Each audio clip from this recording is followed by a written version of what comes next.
Today I want to talk about seller's remorse. We've all heard of buyer's remorse, but did you know that there's a thing called seller's remorse too? It's the same phenomenon.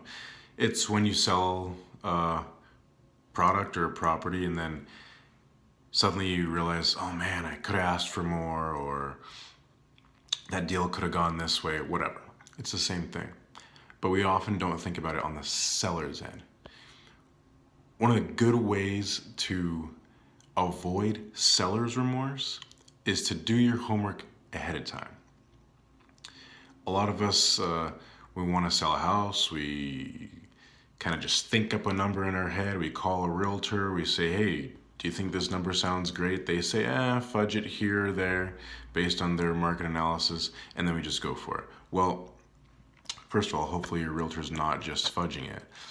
But on your end, the seller, sit down and do the math. Do all your homework ahead of time.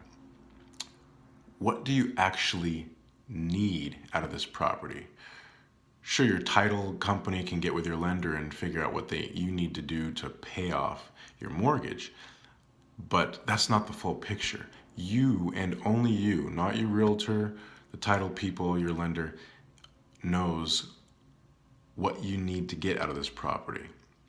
You got to keep in mind potential closing cost concessions. You got to keep in mind you're going to be paying the realtors. Do the math. Know ahead of time how far down you'll go. Know ahead of time where you probably need to start as far as price. Also, do a pre-listing inspection. Get an idea of what's going on with the property, and find out what the potential buyer might want you to fix. Then, again, do your homework ahead of time. Figure out the numbers. What would it cost to redo the windows in this place so it can sell? What would it cost to redo the floor in this place? And do the math and figure out, what am I willing to pay for when those objections come up? Do I want to pay for them ahead of time?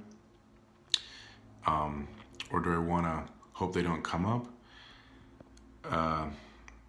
Do all your math ahead of time. That way, when you hit the negotiating table, you know exactly how far down you'll go, where you'll stand your ground, where you'll give, what kind of behavior from the buyer you'll accept.